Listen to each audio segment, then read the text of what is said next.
Hi friends, welcome back. तो भाई हम देख रहे हैं एंड ऑफ मोदी सून हैं, why George Soros is targeting India. चलो देखें।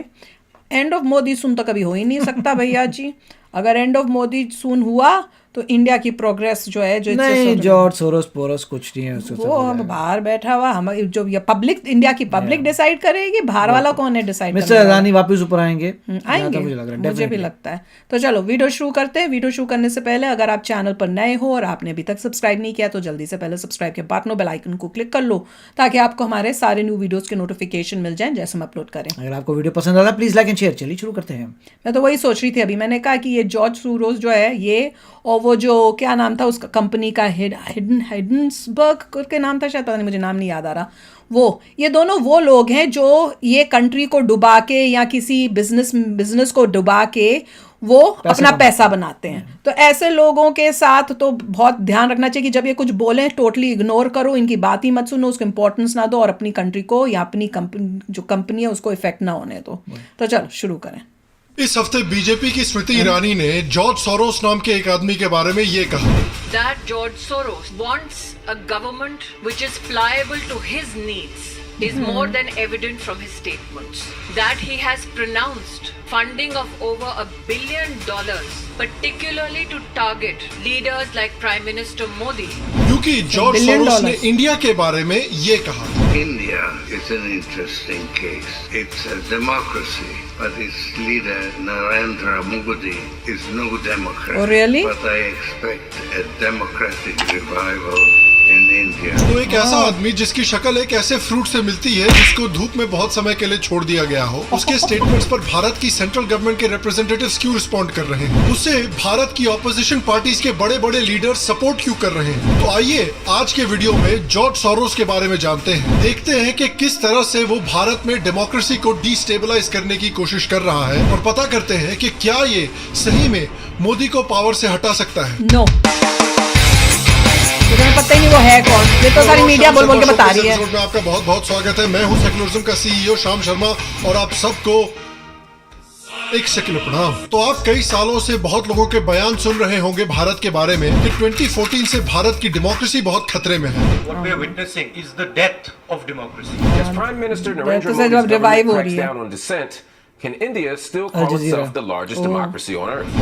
Transitioning pretty openly, pretty brazenly into a criminal Hindu fascist enterprise. यही कहानी पिछले हफ्ते जॉर्ज सोरोस नाम के एक बिलियनर ने रिपीट की है। पॉलिटिकल पार्टी के लीडर जिनको अडानी जैसे बिलियनर से बहुत तकलीफ है, वो सामने से आके जॉर्ज सोरोस जैसे बिलियनर को बहुत सपोर्ट कर रहे हैं। तो इससे पहले कि हम ये पता करें कि जॉर्ज सोरोस को ऑपोजिशन पार्टी से इतना सपोर्ट क्यों मिल रहा है, पहले देखते हैं कि भैया ये जॉर्ज सोरोस है कौन। जॉर्ज सोरोस एक हेज फंड इन्वेस्टर हैं जो अपने प्रोफेशन में काफी सक्सेसफुल रहे हैं। उन्होंने अपने क्लाइंट्स को अक्सर 30% रिटर्न्स दिए हैं अपने इन्वेस्टमेंट्स पर। इनका नेट वर्थ इस समय अराउंड $8 बिलियन है और 1980 से इन्होंने अराउंड $32 बिलियन डोनेट किए हैं। मोस्टली उन्होंने डोनेशन अपनी चैरिटी को दिया है जिस चैरिटी का नाम है ओपन सोसाइटी फाउंडेशन। तो आज भारत में इनकी इतनी चर्चा इसलिए हो रही है क्योंकि उन्होंने हाल में ही एक बड़े इंटरनेशनल फोरम पर अडानी हिंडनबर्ग के मामले पर कमेंट किया और कहा कि अडानी की जो हालत हुई है उससे बीजेपी की गवर्नमेंट शायद गिर सकती है और भारत में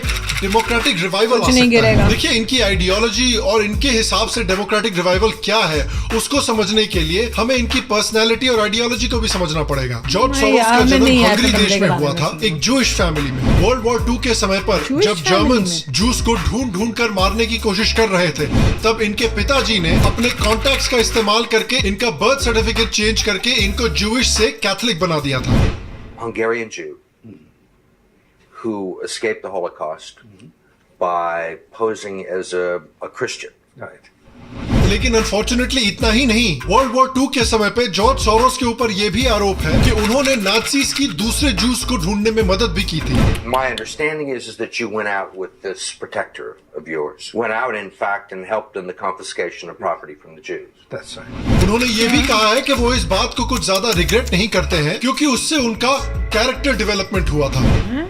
Of course I wasn't doing it, but somebody else would be taking it away anyhow. In other words, whether I was there or not, I was only a spectator. कई सालों के बाद वो एक हेज फंड मैनेजर बने और वो अमीर बने एक स्पेसिफिक टाइप की फाइनेंशियल प्रैक्टिस का इस्तेमाल करके, जिसको स्पेकुलेटिव अटैक कहा जाता है। सिंपल टर्म्स में ये एक कंट्री के करेंसी के ऊपर अटैक होता है, जिससे कि उस देश की करेंसी बहुत डिप्रिशिएट कर जाती है और उस देश में काफी इकोनॉमिक अनरेस्ट आ जाता है, और फिर जो स्पेकुलेटिव अटैक को करता है वो उस करेंसी के डिप्रिसिएशन का फायदा उठाकर खूब सारे पैसे कमाता है। इस तरह के अटैक से न सिर्फ उस देश की इकोनॉमी में बहुत प्रॉब्लम्स आ सकती है, लेकिन लोगों के जॉब्स और इकोनॉमिक कंडीशंस पर भी बहुत प्रॉब्लम्स आ सकती हैं। सोरोस इन देशों की करेंसी के खिलाफ पोजीशन लेते थे, जिससे उनको काफी पैसे कमाने का मौका मिलता था। Looks to me like in a number of situations you can take a position against a currency or make a statement and the whole country falls apart. ऐसा एक बहुत इनफेमस अटैक उन्होंने किया था 1997 में बैंक ऑफ इंग्लैंड के खिलाफ, जिससे उनको काफी फेम भी मिली थी और उन्होंने एक दिन में $1 बिलियन कमा लिए थे। लेकिन इस अटैक की वजह से इंग्लैंड में 10% इन्फ्लेशन भी बढ़ गया, काफी अनएम्प्लॉयमेंट हुआ, काफी लोग बैंकरप्ट भी हुए। कंजर्वेटिव पार्टी जो उस समय पर गवर्नमेंट में थी, इस इकोनॉमिक क्राइसिस की वजह से वो 13 साल तक वापस पावर में नहीं आ पाए। लेट 90s में इन्होंने कुछ एशियन कंट्रीज में भी इसी तरह से स्पेकुलेटिव अटैक्स किए थे। In the last 2 years, you've been blamed for financial collapse of Thailand, Malaysia, Indonesia, Japan, and Russia. जिसके बाद मलेशियन प्राइम मिनिस्टर ने इनको मोरॉन भी कहा था उनकी इकोनॉमी को डिस्टेबलाइज करने के लिए। The Prime Minister of Malaysia said that the region spent 40 years trying to build up its economy, and along comes a moron like Soros, and it's all over. He called you in fact कुछ देशों में तो इतनी बुरी हालत हो गई थी कि कई सुसाइड्स भी हुई थी इस इकोनॉमिक अनरेस्ट की वजह से। जिस तरह इंग्लैंड में कंजर्वेटिव गवर्नमेंट गिरी और लेबर गवर्नमेंट आई, उसी तरह से इन देशों में भी गवर्नमेंट चेंज की गई। तो देखिए, जो सोरोस कर रहा है वो टेक्निकली इलीगल नहीं है, लेकिन काफी इमोरल और गलत माना जाता है। बिल्कुल उसी तरह से जिस तरह से जब आप अपने कमरे में बैठकर स्कूल गर्ल हेंटाई सर्च करते हैं, तो देखिए इलीगल नहीं है, लेकिन ऊपर वाला देख रहे हैं। सोरोस ने खुद कहा है कि एक देश के ऊपर, उस देश की पॉपुलेशन के ऊपर क्या प्रॉब्लम्स होती हैं उसके अटैक्स की वजह से, उसको कुछ खास फर्क नहीं पड़ता। I am basically there to make money. I cannot and do not look at the social consequences of what I do. In fact gym grant, जो एक वॉल स्ट्रीट के फेमस ऑब्जर्वर हैं, उन्होंने जॉर्ज सोरोस को carnivore of the highest order बोला है। This man is a carnivore of the first order. Jim Grant is the editor of Grant's Interest Rate Observer and one of Wall Street's most respected analysts. भाई साहब, currencies को destabilise करते हैं, economies destabilise करते हैं, governments को destabilise करते हैं। भैया, इनको तो पाकिस्तान का अगला प्राइम मिनिस्टर बना देना चाहिए। सबसे पहले घबराना नहीं। तो देखिए, हमने देखा है कि ये कैसे स्पेकुलेटिव अटैक से देशों को डिस्टेबलाइज करते हैं और खासकर उनकी गवर्नमेंट्स को डिस्टेबलाइज करते हैं, और कैसे कई देशों में गवर्नमेंट्स को गिरा भी चुके हैं। और इसके पीछे इनका सिर्फ इकोनॉमिक कंसर्न नहीं है, बल्कि एक आइडियोलॉजिकल मोटिवेशन भी है। उन्होंने कहा है कि उनकी पर्सनल एक्सपीरियंसेस की वजह से उनकी एक आइडियोलॉजी डेवलप हुई है लाइफ में, और वो चाहते थे कि पूरी दुनिया में उनके हिसाब से उनकी जो लिबरल आइडियोलॉजी है, कैसी आइडियोलॉजी पैदा होगी, इसलिए उन्होंने अपनी charity open society foundation create की है। You're the capitalist who does not care about the social consequences of his act, and on the other hand, you are a philanthropist who cares only about social consequences. How do you resolve the two? As a competitor, I've got to compete to win. As a human being, I am concerned about the society in which I live. तो आइए बात करते हैं इस open society foundation की। Open society foundation को सबसे पहले कार्ल पॉपर ने डिस्कस किया था, जिससे जॉर्ज सोरोस काफी इंस्पायर हुए थे। अकॉर्डिंग टू जॉर्ज सोरोस, उनकी चैरिटी का गोल ये है। I defined its mission as opening up closed societies, correcting the deficiencies of open societies. तो जब आप इनके गोल सुनते हैं तो सुन के आपको भी लगता होगा, यार क्या परेशानी है, ये सब चीजें सुनने में तो काफी पॉजिटिव हैं, लेकिन एक प्रॉब्लम है। वही प्रॉब्लम जो कई एक्सक्लूसिविस्ट आइडियोलॉजीज के साथ होती है, यानी उनका मानना होता है कि सिर्फ हमारे सोचने का तरीका सही है, बाकी सभी के सोचने का तरीका बिल्कुल गलत है। इस तरह की आइडियोलॉजी हमने दूसरे लोगों में भी देखी है। सोरोस के मुताबिक कोल्ड वॉर के बाद फ्री मार्केट्स और कैपिटलिज्म ने डेमोक्रेसी को खोखला करना शुरू कर दिया। उनका मानना था कि पॉलिटिशियंस बड़े बड़े कॉर्पोरेशंस के साथ काम करके कैपिटलिज्म को मिसयूज करके लोगों को दबा कर रखते हैं। देखिए, जहां तक कैपिटलिज्म के साथ प्रॉब्लम को आइडेंटिफाई करने की बात आई, उन्होंने प्रॉब्लम को बड़े अच्छे से आइडेंटिफाई कर लिया, लेकिन प्रॉब्लम तब आती है जब वो सोल्यूशन देते हैं इस प्रॉब्लम का। वो चाहते हैं कि एक ऐसा इंटरनेशनल वर्ल्ड ऑर्डर क्रिएट किया जाए जिसमें ना नेशनलिज्म हो, ना स्टेट्स हो, लेकिन एक single single global world order हो। बेसिकली जैसा अभी यूरोपियन यूनियन बना हुआ है, वो चाहते हैं कि पूरी दुनिया के देश एक वर्ल्ड यूनियन के अंदर आ जाए। और बेसिकली ओपन सोसाइटी का गोल है कि दुनिया के सारे देश ओपन सोसाइटी के सिद्धांतों के मुताबिक चले, क्योंकि सोरोस का मानना है कि सिर्फ ओपन सोसाइटी के सिद्धांत सही है। और जैसा कि मैंने कहा, ये आइडियोलॉजी हमने पहले भी कहीं देखी है शायद। जॉर्ज सोरोस और ओपन सोसाइटी के मुताबिक अगर आप चावल राइस कुकर में बनाते हैं तो बहुत अच्छा, लेकिन अगर आप डिसाइड करते हैं कि मैं चावल प्रेशर कुकर में बनाऊंगा तो वो अलाउड नहीं है। ये क्या लॉजिक है? और जब भी इस तरह का मोनोकल्चर क्रिएट करने की कोशिश की जाती है तो लोग उससे परेशान हो जाते हैं। अब यूरोपियन यूनियन को ही देख लीजिए, यूके को भी लगा कि भाई यूरोपियन यूनियन जिस तरह से गवर्न कर रहा है वो गलत है, इसलिए यूके ने भी यूरोपियन यूनियन छोड़ दिया।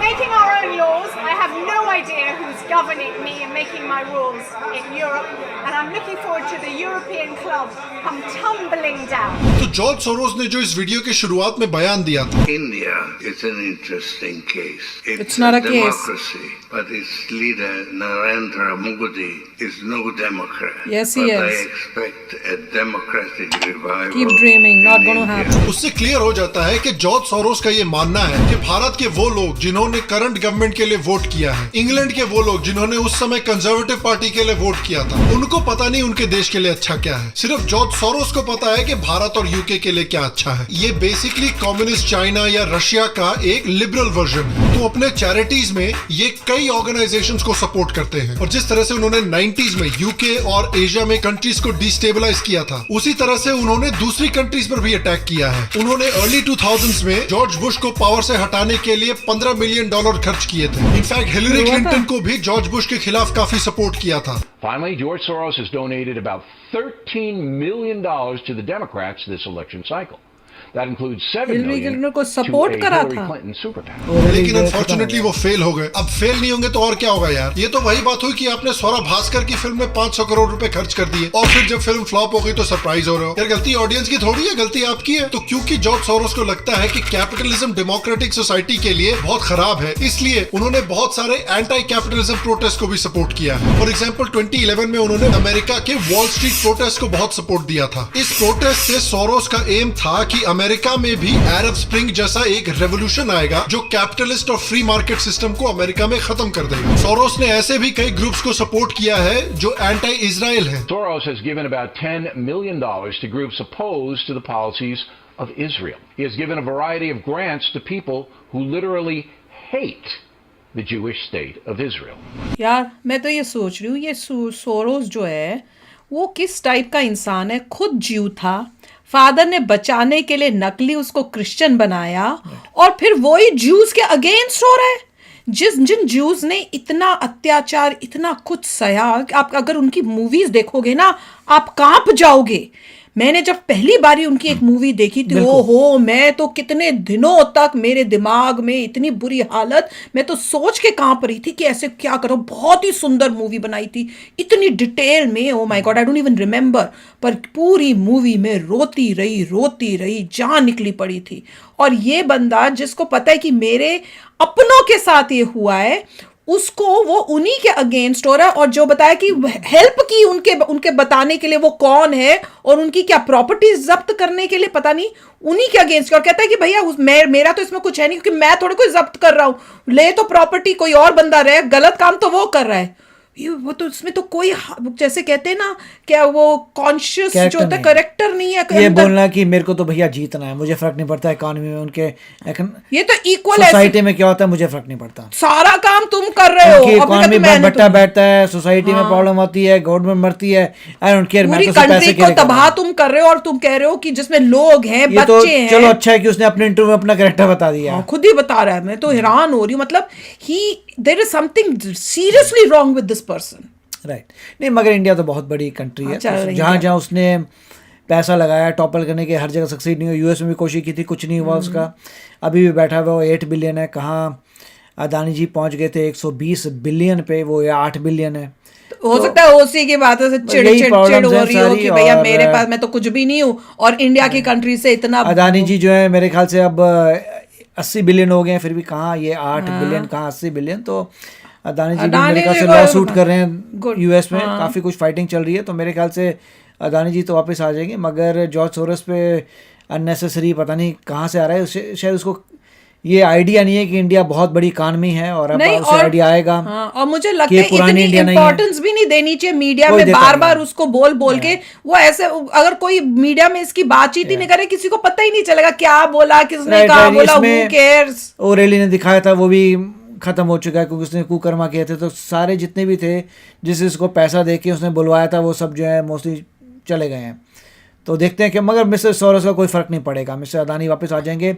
देखिए वो अदानी जी जो उससे इतने 10 गुना ज़्यादा अमीर हैं, उस पर क्या डिंग मार लेगा, कुछ नहीं कर सकते। देखते हैं। नहीं, पर ये तो कंट्री पे अटैक करने की कोशिश कर रहे हैं कि डेमोक्रेटिक ही नहीं है भैया, जब तक हटेंगे। ये सिर्फ एक तरीके, ये ऑपोजिशन ने इसको उछाला है क्योंकि उनको एक पॉइंट मिला है। हमें भी नहीं, हमें ज्यादा इस बारे में बात ही नहीं होनी चाहिए मीडिया में, पॉलिटिक्स में, मतलब जो भी न्यूज में आती है, क्योंकि आप जितनी इंपॉर्टेंस दोगे उतनी उस बंदे को इंपॉर्टेंस मिल रही है, जबकि उतनी इंपॉर्टेंस के लिए जरूरत ही। ऑपोजिशन ने तो फायदा उठाया बस किसी भी पॉइंट। एनीवे, इससे पता चलता है Modi ji is doing his job. Modi ji बहुत ही अच्छा काम कर रहे हैं, तभी लोग इतना जो बाहर से भी शोर मच रहा है, अंदर से भी शोर मच रहा है। मतलब हमारे leader is the best country के लिए। 8 बिलियन जिसकी नेटवर्थ है, वो सोच रहा है कि 3.2 ट्रिलियन जिस कंट्री का 1 साल का जीडीपी है उसको कुछ कर सकता है। अजीब ही बात है यार। चलो आप भी शेयर करना अपने थॉट्स। चलते हैं, मिलेंगे नेक्स्ट वीडियो में बहुत ही जल्द। Till then take care and bye bye. तो अगर आप मेरे इस चैनल पे नए हो तो जल्दी से सब्सक्राइब के बटन को हिट करो और बेल आइकन को क्लिक करो, ताकि आपको मेरा जब नया वीडियो मैं लगाऊं आपको उसके बारे में जल्दी से पता चल जाए।